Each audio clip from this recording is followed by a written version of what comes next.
Hi, I'm Rob Cosman. Welcome to my shop. If you're stuck at home for whatever reason and you're looking to spend that time perhaps learning more about your hobby, woodworking, we've got something for you. Back in 2011, we started an online workshop where we were showing people how to build furniture through the internet by posting 3 half-hour episodes each week, 52 weeks a year. 6 months later, we upped that to 5 1/2-hour episodes, 1 a day, 52 weeks a year. So there's lots of projects on there. In fact, there's over 2,000 episodes stored on that site. Now, we continue to do it. We've changed it a little. We now post 3 45-minute episodes each week, and I'm going to show you some of the projects that we build. I actually have some of them still here, and mind you, they've been around for 8, 9 years, so some of them are starting to show their age just because they get beat up a little bit. If you're interested in this, go to our website. Actually, there'll be a link at the bottom that'll take you right to it, and you can go on there and choose whatever suits your fancy. But let me get started by what I'm leaning on. Actually, let's go over here. The very first project we ever built, and I'm going to spend the time to introduce you to each one of these, so this could get a little long. The first thing we ever built was, and we wanted to start at a doable level. This is made out of pine. It's a candle box. It has half-blind dovetails front and back. It has a sliding lid. So you had to learn to cut a groove in the bottom. Now I just dressed the bottom up with a scrub plane. But nice, easy project. However, it can be done extremely well. Underneath it is the second project we did, which was a small pine table, hall table. It has 2 mortise and tenon. So you learn to cut mortise and tenon joints. You learn to cut a little bead on that bottom edge of the apron, tapered legs. First time we dealt with a wide top where we had to glue up, or make a glue joint in the middle. Beveled the underside, and then I'll let you go on there and see how we attach the top, which is quite unique. Then we started adding power tools, or our power tool section where we use both hand tools and power tools. And our first project was going to be this bench. However, that was a big task, and you need a bench to build a bench. So we first started off with this bench, which we call the Cosman bench. It's made out of MDF and plywood. It's very sturdy. And that eventually became an idea for a great starter bench. But that was one of the projects. We built this bench out of mahogany and bird's eye. This was a long project, but a lot of complicated dovetails, a lot of complicated joinery. Shortly after that, the members said, hey, we'd like to have a tool cabinet to match. So that's what this background is. Now, this is actually still in progress. Started off as a scale model, then went to a full-size mock-up that we worked with for several years, and made changes, wanted to have an opportunity to live with it. So we would do some work, and then we would go off and do another project. We'd come back and make some changes. Once we were settled on the overall layout, we started to replace each section with the finished piece. So this one is completed. This, again, made out of bird's eye and mahogany. And this section is half completed. We still have yet to do the bottom and then the 3 sections on the top. All right, let's go over this way. Now, this was the project that we did. This was done with both hand tools and power tools. This is a wall-mounted jewelry chest. And if you look inside, it's made out of bird's eye maple, walnut, and leather accents. All of the little knobs are made out of bird's eye, turned on the lathe. Unique little way of getting at your necklaces without having to thumb through a bunch of them. That's featured on both sides. And then there are 8 little drawers, all dovetailed. And we had to go through and come up with some ideas on how to store things, little mobile trays. This one has dovetails front and top and bottom. It also has an exposed wooden hinge. We'll show you a little more about that as we go through. This was a piece made out of beautiful walnut. The drawer fronts, this is the first time we used some veneer, is Claro walnut, and you can see, if you look closely, how the veneer went up across the face and then across the top. And this piece is a mirror image of that one, and this piece back here as well. These were sycamore drawer side, little tiny dovetails, which are extremely complicated. Now, let's go along this way. One of the next projects we did was upper cabinets, showing people how to build several different styles of doors. And in case you're wondering, no, I haven't got around to finishing that one yet, and I'll explain why. First door we did was just a simple frame with a plywood panel, and with a little different joinery on the panel, on the frames. This one is a miter with 2 splines in it, but again, just a plywood panel. This one was a cope and rail from a router, solid wood panel, and that one's going to be the same. That's why we didn't bother to film it, and that's why I haven't got around to doing it. This one is the most complicated. So this one is a solid panel, but it has through wedge tenons on all the corner joints where the rail meets the stile.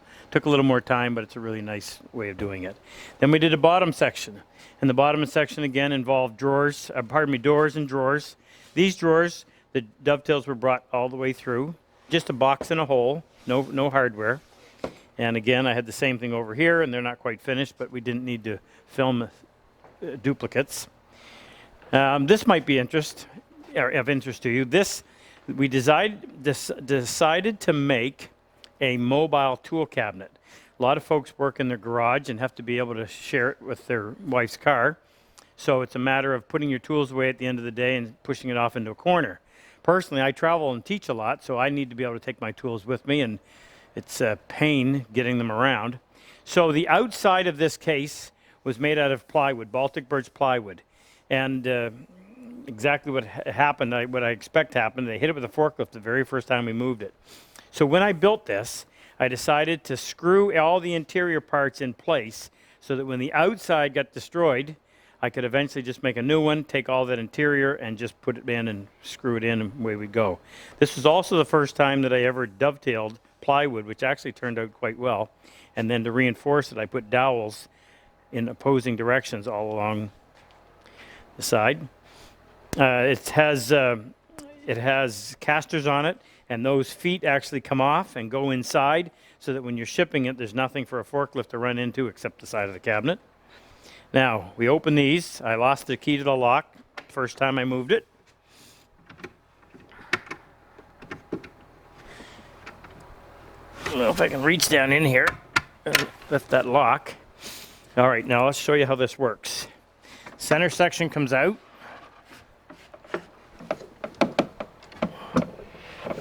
Now, if you'll notice, we made the brackets that hold the wheels extra long in the back because I wanted to be able to push this all the way to the back to give me some counter space here, and I didn't want that to be tippy, so with that wheel at the very back, it just makes it a little more stable. Now, on each side,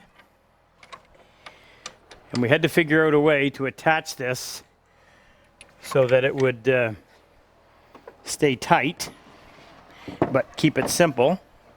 So here's a wing, and these dowels are on a bit of an angle. So when they're attached to the side,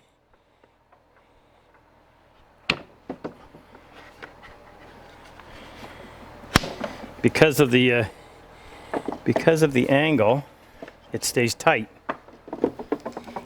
Take this one out.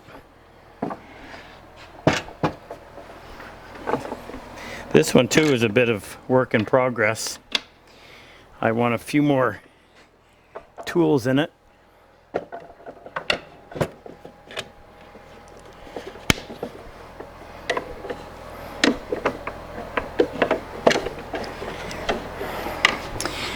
Now, I'm going to take the time to show you a few more of these.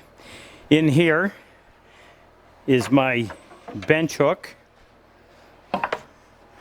And here is my shooting board, but this door comes off, and I have yet to come up with a best way of holding it, but this is painted on the inside to be a whiteboard.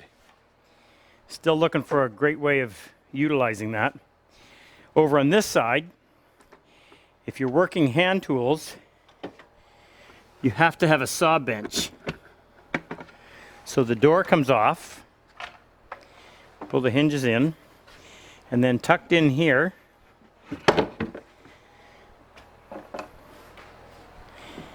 is the base of my saw bench, put together with wedges.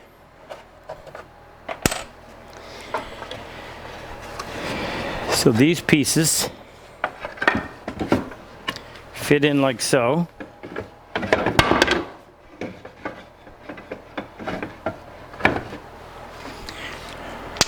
And the wedges go a specific way.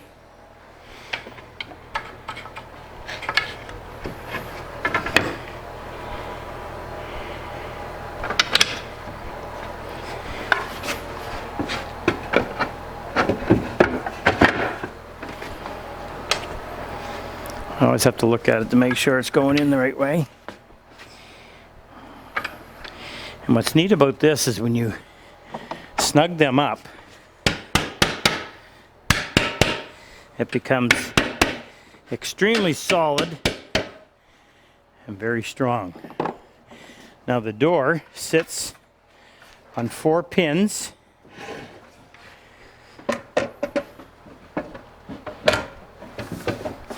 And that becomes my saw bench.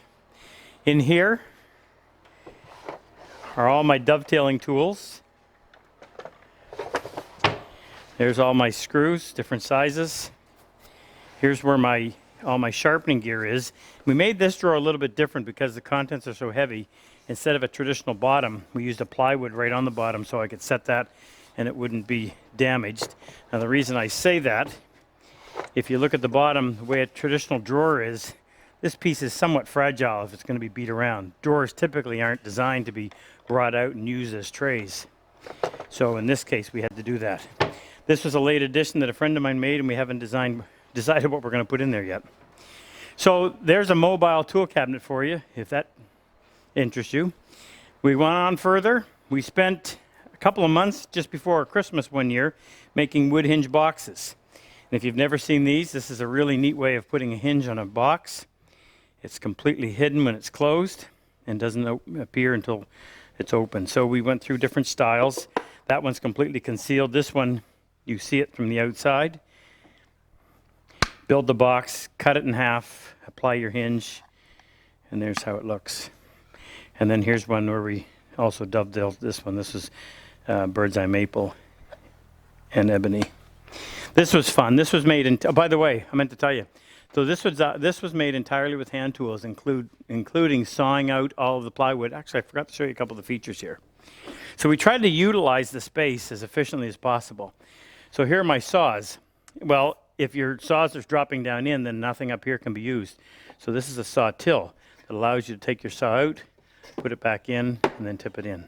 And I carry my dovetail, my crosscut, and my medium tenon. And don't ask me where the dovetail is. I think it's over my other tool cabinet. And then in here we have our panel gauge, which isn't sitting in there the way it's supposed to. It's got to be up a little bit higher. Hammer on the side, coping saw in behind.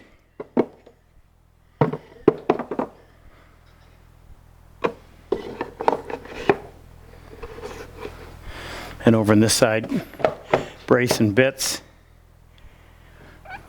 Drawer bottom plane tucked in here. This is what you use to cut the groove that a drawer bottom sits in. And I want to add to that an egg beater style drill. And then over here, I carry with me my number 7 jointer, my 5.5, missing a blade, my block plane, which is missing. This has been robbed. Scrub plane.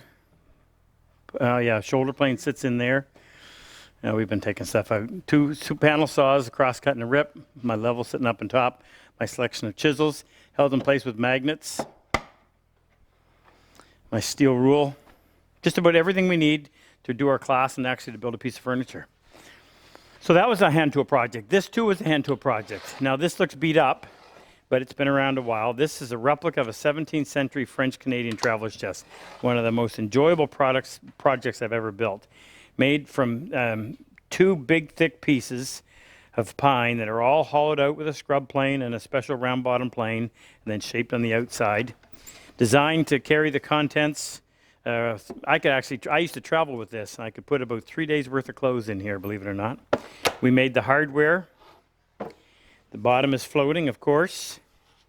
And it was designed to be light enough, but strong enough that instead of having to carry the case, you got to carry your contents instead. What else have we got in here that we can show you? Oh, this is our final project. Well, actually, there's one more over here. This was one of our projects. This is a clamp rack on wheels, mirror image on both sides. Again, made out of mahogany and bird's eye to match everything over here, which is a bit crazy for a wood shop, but hey, why not have something pretty to look at when you're doing it? Now, the last thing is a current project. We're into this. How many episodes, Jake? 140 episodes. But it's complicated. And when I say we film the process, we film the original concept. We turn the concept into a model, a scale model made out of inexpensive materials.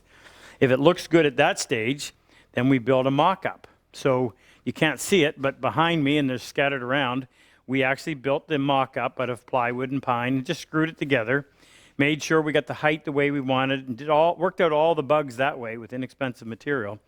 And then we started to build a real thing out of cherry and holly. So the base, they're all through wedge tenons holding everything together. Now this bottom section has only been sprayed once. The top section is actually finished in terms of final coat. We have a section to build on here that will hold letters and paper. But in this bottom section, we have all kinds of drawers everywhere. Some you don't even notice because the grain just blends in nicely. As I mentioned, through wedge tenons. We're just in the process of finishing the final drawer. And the drawers are made with holly drawer sides. This one has yet to be fit. Cherry front and back. Solid wood bottom. And the way we did this, the drawer front actually came. The drawer front is this piece of wood that sat in between here and here. Another little drawer over on this side. Now this is interesting. We wanted to do something different for a hinge, so we decided to employ our wood hinge on the lid. And then you open up in here, and what do you find? More drawers. And here's a great example of that idea of taking a piece of wood, cutting it in such a way that the pieces in the middle can actually be the drawers. So you can just barely see there's a drawer there and there's a drawer over here. Those have yet to be finished, and we've got to turn the knobs and whatever else. But lots of dovetails, lots of beautiful cherry. Love this stuff, it's gorgeous. Well, that represents about 9 years of work. Although, as I mentioned, there's a lot more that we don't have here, but I'm fortunate to still have some of it around. If it interests you, check out the link below. Join us. There's over 2,000 episodes that have already been shot that are on there for your viewing pleasure. We actually have SketchUp plans for a lot of these projects that you can use. So the intent was for you to actually build this stuff. So we only shut the camera down when we're going to do something that would be a duplication of what we had already done. Make a lot of mistakes. Should I show them one? Let me show you one. So, I was building this drawer, these drawers, and I was using sycamore. I had very little, and I made a mistake. My only complaint is that when you're doing this and you're filming the process over a period of time, you film, then you stop, and you can't work on the project again until the next time you come back to film, and sometimes it could be 3 or 4 days. Well, without remembering, I had already fit this back piece to the opening.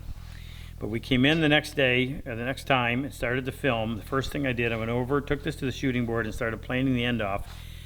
3 or 4 strokes, and I realized, oh no, I'd already fit this. Literally the last piece of sycamore in Canada. Well, I had to stretch it. So if you look closely, actually you don't have to look that closely. I had to cut this board and make a big scarf joint. I did have a little bit, I had a little tiny piece of sycamore, so I made a scarf joint in this piece, added that piece in, which allowed me to stretch these 2 pieces out, still plenty strong. You can see the joint, but it's the back of the drawer, so it's not terribly noticeable.